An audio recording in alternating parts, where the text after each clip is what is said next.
warahmatullahi wabarakatuh. Alhamdulillahirabbil wassalatu wassalamu ala asyrofil anbiya'i wal mursalin sayyidina Muhammadin wa ala alihi wa ashabihi ajma'in. First of all, let's say thanks to Allah Subhanahu wa Ta'ala who always gives health, blessing, and salvation for all of us. Secondly, may salawat and salam for our Prophet Muhammad Sallallahu Alaihi Wasallam who always give goodness in the world. Okay, on this occasion, I will explain the part of Chapter 5 is Understanding Morphology.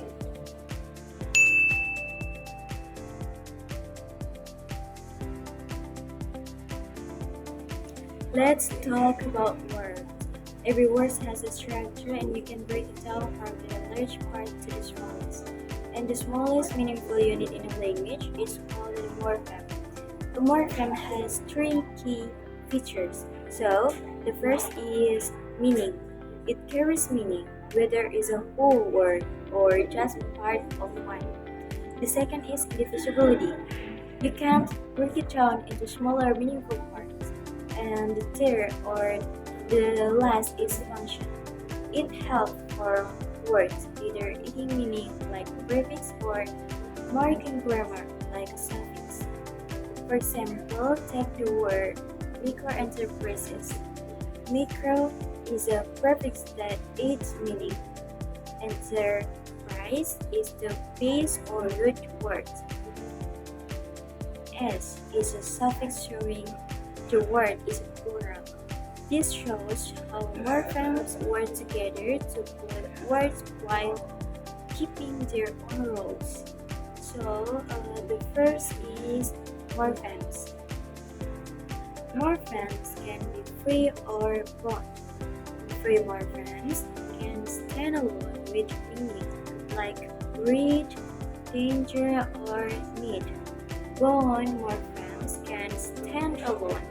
They need to attach to other morphemes like as, ed, or ea.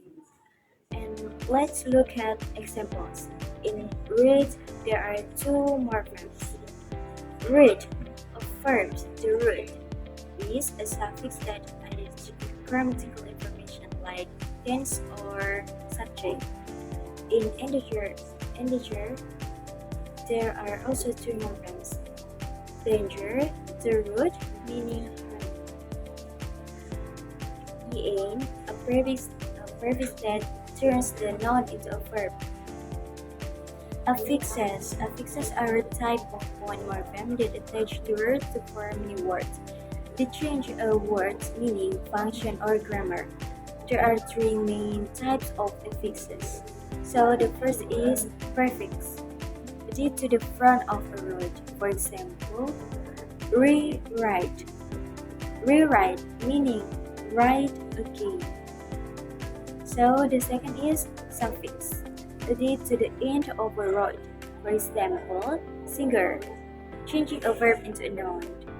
The third or the three is circumfix, added to both the front and end of a word at the same time.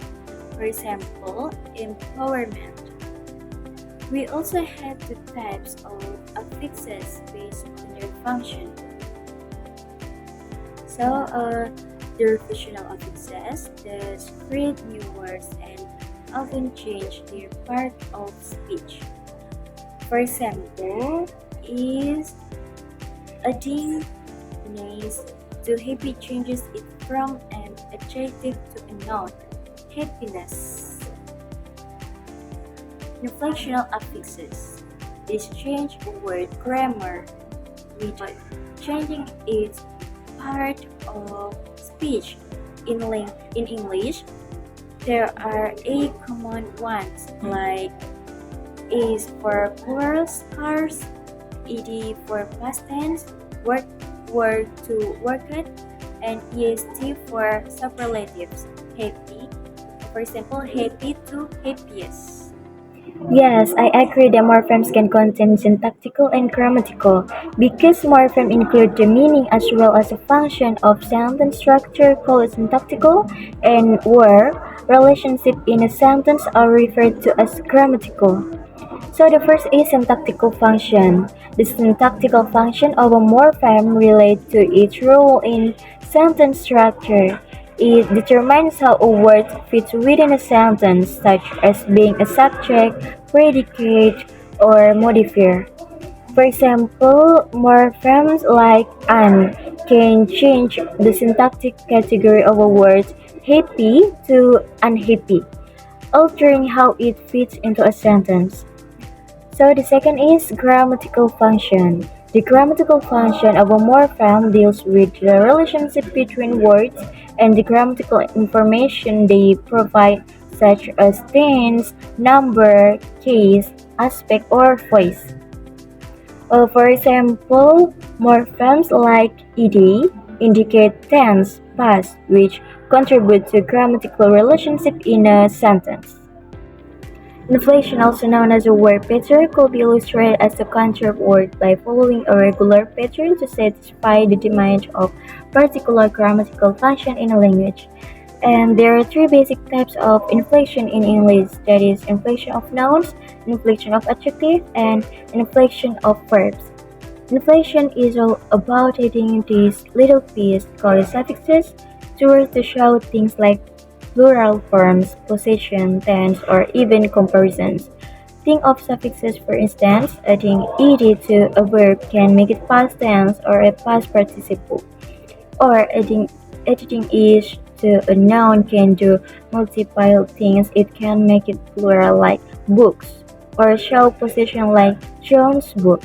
And it even works for verbs in the present tense for the third person, like she runs.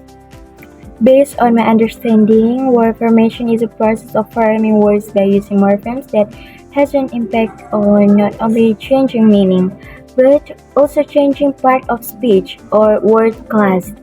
Word formation refers to the process by which new words are created in a language. And there are two types of word formation, namely, the first is productive word formation. Productive word formation refers to the process of forming words which are frequently used to create new words in a language. There are several parts of productive words. The first is compounding. It's a process of creating words by combining two or more free morphemes, and this type of compounds are briefly discussed as follows. Compound noun, a very simple word of toothbrush. Compound verb, for example, word of to babysit. Compound adjective, for example, word of full time. And compound adverb, for example, word of everywhere. And the second is derivation. It refers to the process of forming other words by adding prefixes or suffixes to existing words. For example, word of happy to unhappy. So the last is less productive word formation. Less productive word formation refers to the process of forming words which are uncommonly used to other words in English. Less productive words formation include coinage, borrowing, blending, clipping, back formation, conversion, and acronyms. Yes, they do. I can understand the different style productive phrases are used frequently to create new words, while less productive ones are rare. Productive phrases can apply to a wide range of words, while less productive phrases are more limited in scope. Also, productive word formation is more flexible and open, while less productive phrases are more fixed.